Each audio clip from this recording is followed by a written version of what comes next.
to analyze the elections and matters arising from the announcement of William Ruto as the presidential election winner. Here in the studio with me is public affairs analyst, development consultant, Mr. Jide Ojo. Welcome to Lens in Africa. My pleasure. Thanks for having me. And whatever happened in Kenya? What happened? The last time you were here, we were saying this was not going to happen, but it has happened. What happened in Kenya exactly? The will of the Kenyans prevailed. And, you know, upset is part of elections. Yeah. As it said, football is not mathematics. When you, pundits get things wrong. Yeah. So 2 weeks ago when we were here, we were looking at the survey. Yeah. And the survey gave it to Raila Odinga. Yeah. Given the fact that he has the support of the outgoing president, Uhuru Kenyatta, and he's a veteran, he's contested for like 5 times. This is his 5th time. And so if you have power of incumbency behind you, and you have a strong base, you come from a political dynasty, and you have been a former prime minister. So the guy is more like primed to be the next president. But the voters in Kenya thought otherwise. And you can see that the result was very keenly contested. It was. 50 plus 50.5 to 48.8. So it tells you that, and when I checked the parliament, the seats in the National Assembly of Kenya, in fact, the party that just won, and that's William Ruto's party, just had 1 seat above that of Raila Odinga, both in the Senate and House of Reps. So just it tells you how it is fair to say that these elections are actually credible. Of course, very credible. And you could see the painstaking way in which IEBC, that's Independent Electoral and Boundary Commission of Kenya, the very painstaking way they went about it. They allowed the media to do their independent tally. They allowed civil society to do independent tally. And of course, there are bound to be in fact, the reason why it took 6 days for the result to be out was because of, altercations around acceptability of certain results or the other. So, but the constitution has to be respected. The constitution says you have 7 days. You must announce to result. Announce a winner. So one way or the other, they did the announcement on the 6th day. Everybody was tense. In fact, at some point, the media were not allowed to do live streaming of the result and all of that. But the very significant thing that happened, which is not the first time it's happening anyway in Kenya, was 4 out of 7 commissioners dissociating themselves from the outcome of the election. And of course, Raila Odinga said he was going to court because he felt the election result did not reflect. And the issue about Kenyan election dispute resolution is that I don't think they can do what we call in-depth forensic analysis because of the time. 2 weeks, you have 14 days within which to adjudicate, and it's only to Supreme Court. So there is no building your cases, no starting from Court of Appeal or High Court or one election petition. As the case is in Nigeria, we start from Court of Appeal to Supreme Court. But this one, the petition goes directly to Supreme Court. And 2 weeks. 2 weeks it's for very little time. Over 47,000 polling unit result. That is. So even if the judges of Supreme Court will not see, how can they attend? It depends on the level of allegations you are making. The reason why it was easier for them to annul the 2017 presidential election result was because it was glaring that there was a significant discrepancy between the manually collated result and that were transmitted online. So it was a straight jacket saying, this is the manual result you published. This is the one you sent online. So for 1,000 polling units, there were that is 1,000 is a significant number. So, but this time around, what they did was like our own IREF, that's independent result viewing portal. So you just sign into that portal as an independent person, as a citizen. You follow through the upload, as he said in that background. That individuals, groups can follow and monitor the elections, and so they were able to monitor the result. Now, so far, it's been hugely, largely violence-free. Yeah. Is there a possibility that it's going to remain this way? Is there a possibility that things are going to escalate? Is this a postponement of the evil day, or can we say we seem to be making progress in the violence, in the anti-violence department? It's early in the day to say how this will pan out. Actually, on the evening of Monday, when that result was announced, there were protests in the stronghold of Raila Odinga. Expected. But he calmed them down and said, look, I will go to court to challenge the outcome. Let's hope that the period, the intervening period, will allow for some diplomatic shuttle by the incumbent president? No. Diplomatic shuttle by well-meaning Kenyans to appeal to whoever lost, like Raila, that you are hot, but you see, it's God that makes king. The point is, both of them are Christians, and they believe in Christian faith. He's had 5 attempts at it. If you are not meant to be, you are not meant to be.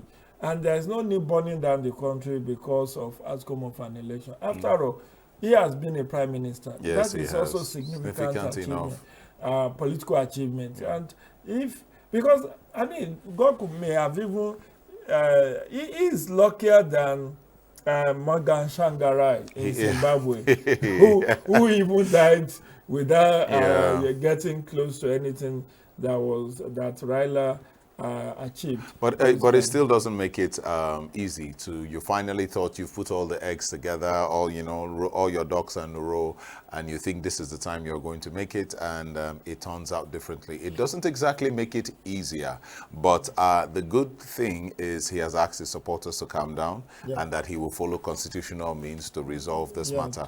Let's hope that, like you said, well-meaning Kenyans and even the incumbent president will... Even the international community, I'm sure the United Nations behind the scenes will be reaching out to try and ensure to say, look, but you see, the for me is even if there are no violence, the honeymoon for William Ruto is going to be short-lived.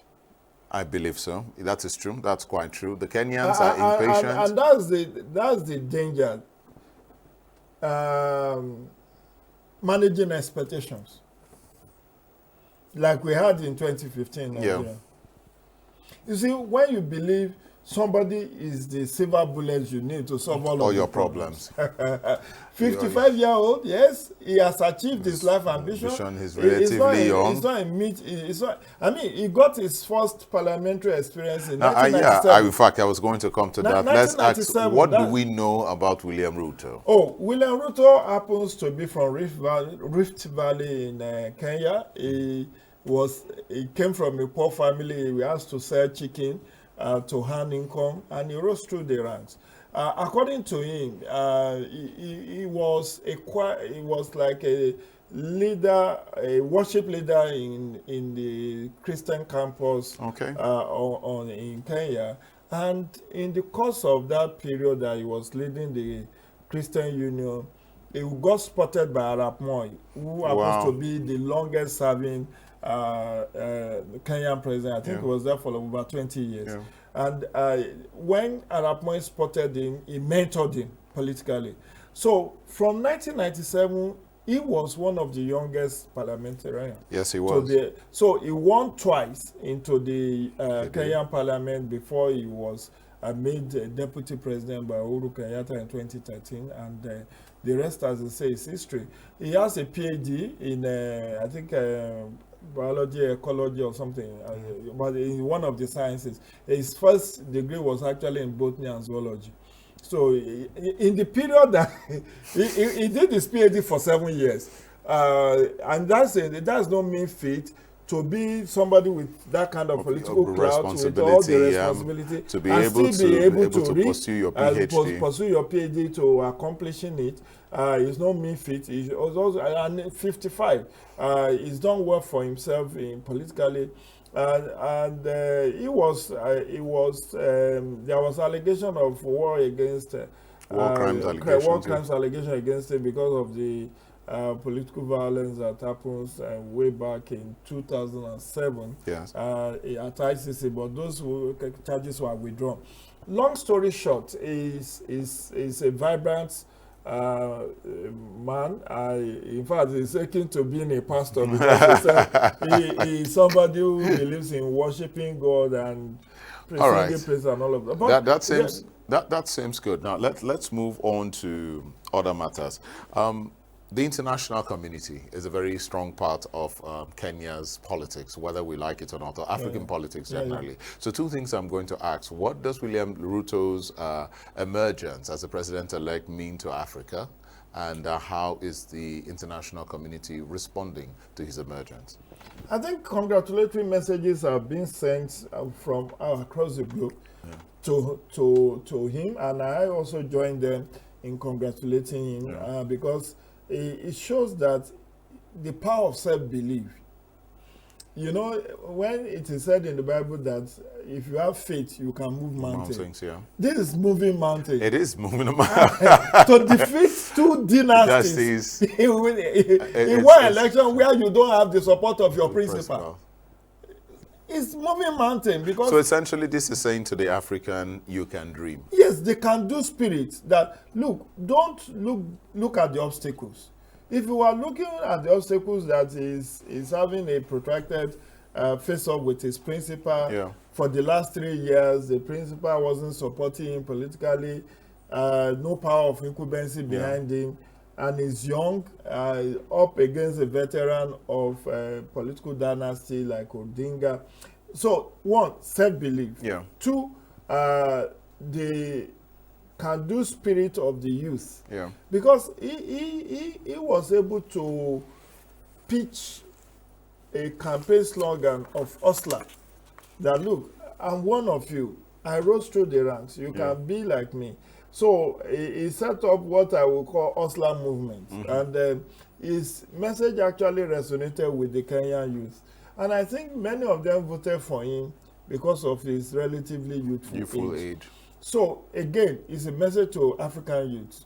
That we can get up. To also have self-belief that irrespective, he's had one or two attempts at presidency in the past. He didn't get the nomination of his party. Party didn't get serious traction. But this time around, even though he knew age was on his side, some other people will have said, let Odinga go. You know, maybe after 10 years of But Odinga, he was not sentimental. He focused, went to what he wanted for, and he achieved it. The last 3 years was building his own political machinery. And he was able to have a campaign slogan that is issue-based. He was able to articulate how he intends to help solve the problem of Kenya. All right. Let's move on to the legal action.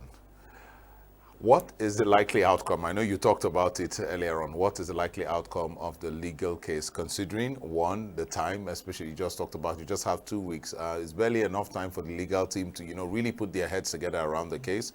What is the likely outcome? Are we going to see, are we likely to see, let's let this go for Kenya, or is it going to go all the way? And what do you think the likely ruling is going to be like? I wish I know. They are making me play Nostradamus here. I really don't know what evidences Raila's team, legal team has. But irrespective, when you go into that kind of election petition, it can go either way. But lessons from 2017 is that even if the court decides to nullify that election, they might not give it to Raila. They may just say in 30 days, because that's the constitutional period, there should be another election, and which was what happened in 2017. But then Raila pulled out in 2017 because he gave conditions that were impossible to meet by IEBC. So we don't know how this, I think by next week or in less than 2 weeks' time, the outcome will be there. But I think very significant for me, whoever is taking over from Kenyatta, whether Raila succeeds in his election petition or William Ruto gets sworn in and inaugurated to be the 5th president of Kenya, it's not going to be easy. Because things are Things are pretty bad. difficult in Kenya. Unemployment is 40%. High debt, corruption, you know, in lack of infrastructure, disillusionment. So essentially, whoever gets into office has his work cut out for him. Cut out for him. Thank you very much. So that is very. But let me end by saying, let me end on this note that I kudos to the women of Kenya. Okay. For the first time, there were 7 elected women governors in Kenya. Wow, that's From amazing. 3 in 2017, they've upped the ante. They now have 7 female governors. Where is Nigeria? We have not produced 1 female elected governor. And on that note, would like to thank Chide Ojo. Thank you very much for being here with us. My pleasure, and always. Completing this conversation we started 2 weeks ago on the Kenya elections. My pleasure. Hopefully, in another few weeks, when this matter is finally resolved and when the swearing-in goes on, we will have another conversation again. I hope so. I look forward to that. All right.